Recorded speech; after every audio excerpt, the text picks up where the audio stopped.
MBBS in just 16 lakhs. Kyrgyzstan, Central America, Russia, Georgia. Orbit Global Education.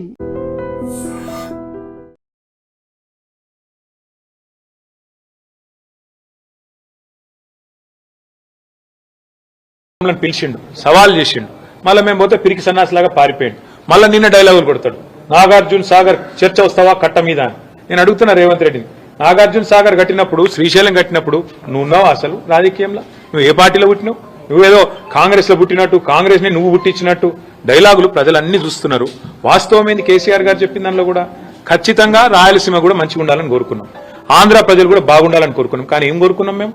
మా రాష్ట్ర ప్రజల ప్రయోజనాలు నెరవేరిన తర్వాత, తెలంగాణ రైతాంగం ప్రయోజనాలు సమృద్ధిగా పూర్తి స్థాయిలో డిఫైన్ చేయబడ్డ తర్వాత, గోదావరి మిగులు జలాల్లో మా వాటా తేలాలి, నికర జలాల్లో మా వాటా తేలాలి, కృష్ణలో మా వాటా తేలాలి, మా అవసరాలు పూర్తి కావాలి. ఆ తర్వాత కిందికి పోయే నీళ్లు మీరు వాడుకోండి, మేము వద్దంటలేం. కానీ ఏవి తేల్చకుండానే మరి బడితున్నోందే బర్రె అన్నట్టు ఇలా మా కేంద్ర ప్రభుత్వం చుట్టూ మా చేతులుంది, బీజేపీ మేము చెప్పినట్టు ఆడుతుంది, మా శిష్యుడే ఇవాళ తెలంగాణ ముఖ్యమంత్రి కాబట్టి నేను ఆడిచ్చినట్టు ఆడాలని చెప్పి చంద్రబాబు నాయుడు గారు అనుకుంటే, దానికి శిష్యుడు వంత పాడితే గురుదక్షిణ చెల్లించుకోవాలనుకుంటే, గోదావరి నీళ్లను సంతర్పణ చేయాలనుకుంటే మేము గమన కూర్చోవాలా? తెలంగాణ వాటా తేల్చండి. కేంద్ర ప్రభుత్వం గోదావరిలో, కృష్ణలో మిగులు జలాల్లో మా వాటా ఎంత, ఏ ప్రాజెక్టు కేటాయింపు ఎంత, ఇవన్నీ కూడా గతంలో ఉండే అవార్డుల ప్రకారం తేల్చిన తర్వాత మీరేం చేసుకున్నా పర్వాలేదు. ఒకటే నదుల అనుసంధానం అనేది ఒక తేనె, దాన్ని మళ్ళొకసారి తెరపైకి తీసుకొచ్చి నదుల అనుసంధానం ఎప్పుడైనా అంతర్జాతీయ సూత్రాలు తీసుకున్నా, జాతీయ స్థాయిలో ఎప్పుడైనా కూడా ఇట్లాంటి వివాదాలు వచ్చినప్పుడు తీసుకున్న పరిష్కారాలు చూసినా, ఎప్పుడైనా ఏ బేసిన్ లో అయితే నది ప్రవహిస్తుందో ముందు ఆ బేసిన్ అవసరాలు తీరాలి. తీరినాకనే ఇంకొకటికి తీసుకుపోతే నాకు అర్థం ఉంటుంది. ఇలా గోదావరి బేసిన్ లో, కృష్ణలో మరి సింహభాగం మన దగ్గర ప్రవహిస్తుంది తెలంగాణలో.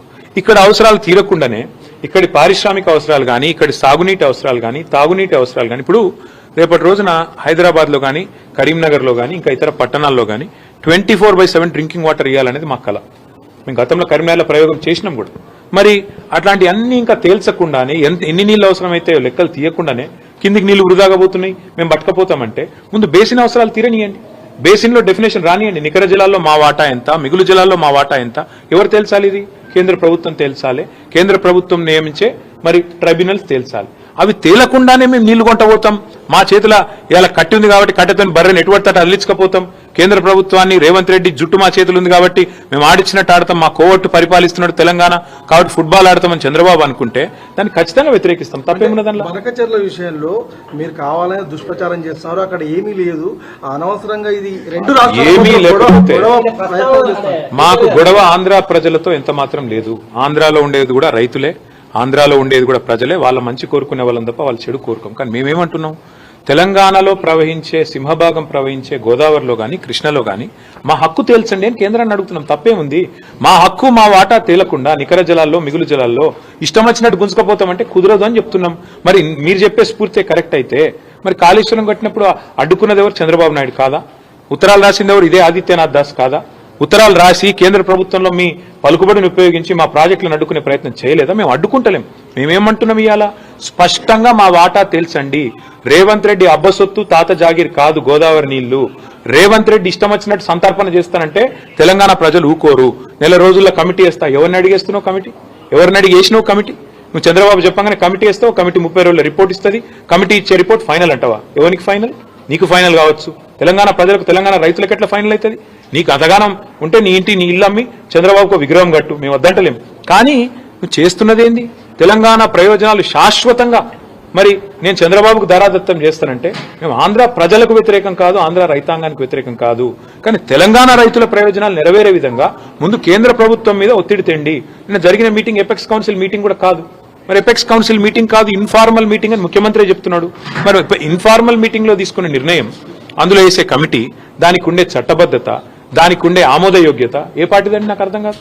ఈ రకంగా అడ్డగోలుగా మాట్లాడి తెలంగాణ రైతాంగాన్ని కించపరుస్తా అంటే మేము ఊరుకుంటామా?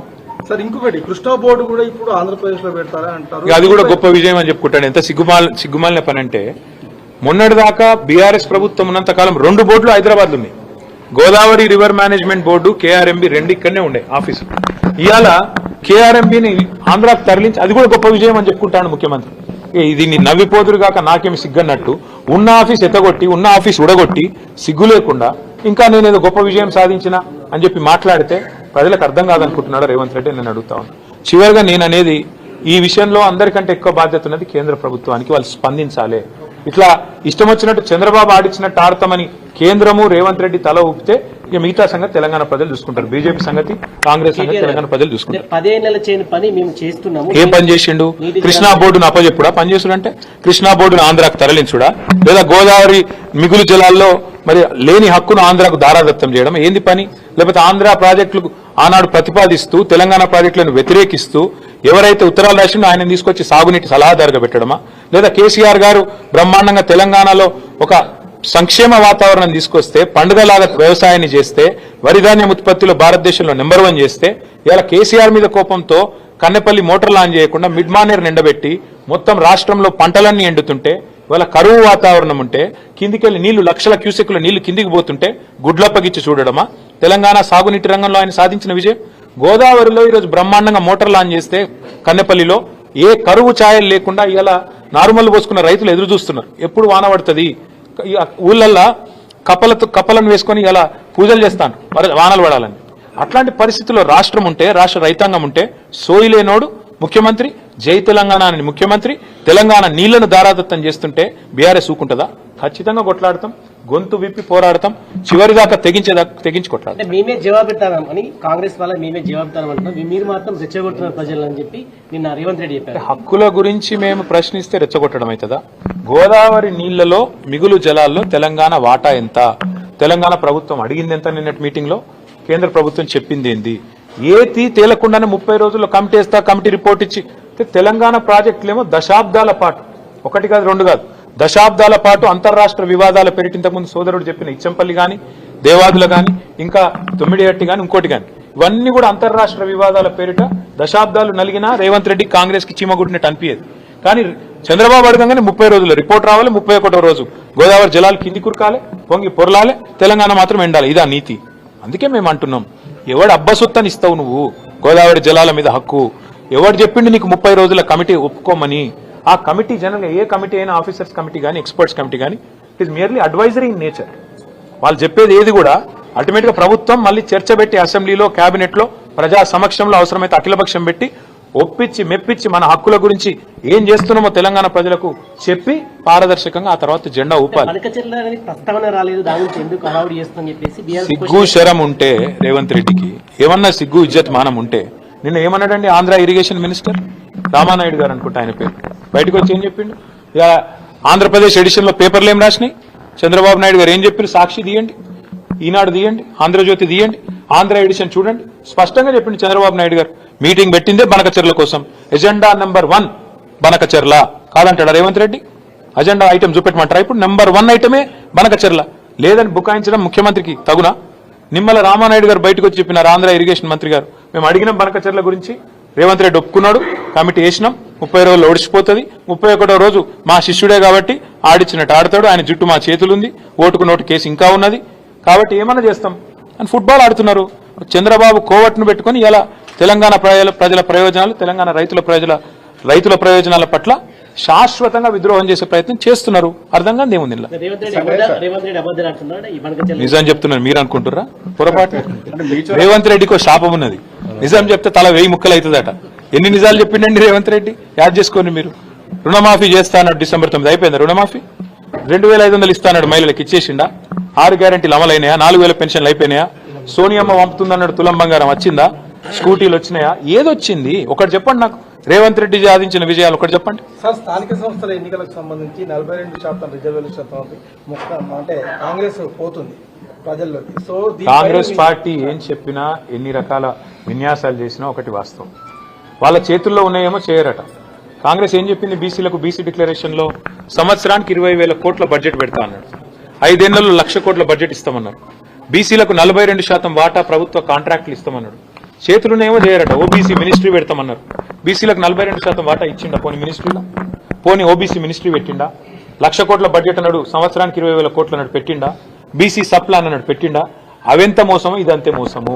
నేతి బీరకాయల నెయ్యి ఎంత ఉంటుందో కాంగ్రెస్ పార్టీ బీసీ డిక్లరేషన్ లో కూడా బీసీల పట్ల చిత్తశుద్ధి గంతే ఉన్నది. మైసూర్ బజ్జీలో మైసూర్ ఎంత ఉంటుందో గంతే ఉన్నది తప్ప ఇందులో ఏం లేదు. బీసీలను మళ్ళొక్కసారి ఘరానా మోసంతో ఒక కపట మోసంతో 42% రిజర్వేషన్ల పేరిట అది చెల్లదని తెలిసి ఇలా చిల్లర ప్రయత్నం ఏదైతే రేవంత్ రెడ్డి చేస్తుండో అది ఖచ్చితంగా బీసీ సోదరులే రేపు స్థానిక సంస్థల ఎన్నికల్లో బుద్ధి చెప్తారు. ఎందుకంటున్నా ఈ మాట అంటే గతంలో ఇదే రేవంత్ రెడ్డి గారు శాసనసభలో ఏం చెప్పినారు, 42% రిజర్వేషన్ విద్యలో ఉపాధిలో రాజకీయంగా కావాలి అంటే ఒకటే పరిష్కారం, పార్లమెంటుకు పంపాలి, పార్లమెంట్ లో చట్టబద్ధత కావాలి, ప్రెసిడెంట్ గారు సంతకం పెట్టాలన్నాడు. మరి నిన్న లోకల్ బాడీ ఏదో పంచాయతీ ఆర్డినెన్స్ చేసిన అన్నాడు. మున్సిపల్ బిల్లు కూడా ఇంకా సవరించలేదు. విద్యలో ఉపాధిలో ఏం చేస్తాడో తెలియదు. 42% అంటే కేవలం జెడ్పీటీసీ ఎంపీటీసీల కాడికేనా, లేకపోతే జిల్లా పరిషత్లు, మండల పరిషత్లు, అదేవిధంగా విద్యలో ఉపాధిలో అన్నిట్లో ఇచ్చేది ఉందా? అంటే ఏ రకమైన మోసమో ఇది అర్థం చేసుకోవాలని బీసీ సోదరులను కోరుతా ఉన్నా. ఒకటే ఒక మార్గం ఈ దేశంలో 42% రిజర్వేషన్లు సాధించాలి అంటే ఎస్సీలైనా ఎస్టీలైనా ఏ రకంగానైతే 9th షెడ్యూల్లో రాజ్యాంగంలో చేర్చి తమ హక్కును పొందుతున్నారో రాజ్యాంగబద్ధంగా అదే పద్ధతుల్లో బీసీ సోదరులు కూడా 9th షెడ్యూల్లో చేరిస్తేనే కాన్స్టిట్యూషన్ లో హక్కు వస్తుంది తప్ప రేవంత్ రెడ్డి ఒక ఆయుధం బారేస్తేనో లేకపోతే ఒక ఆర్డినెన్స్ బీజేపీ గవర్నర్ గారికి ఇస్తేనో ఇది అయ్యేది కాదు.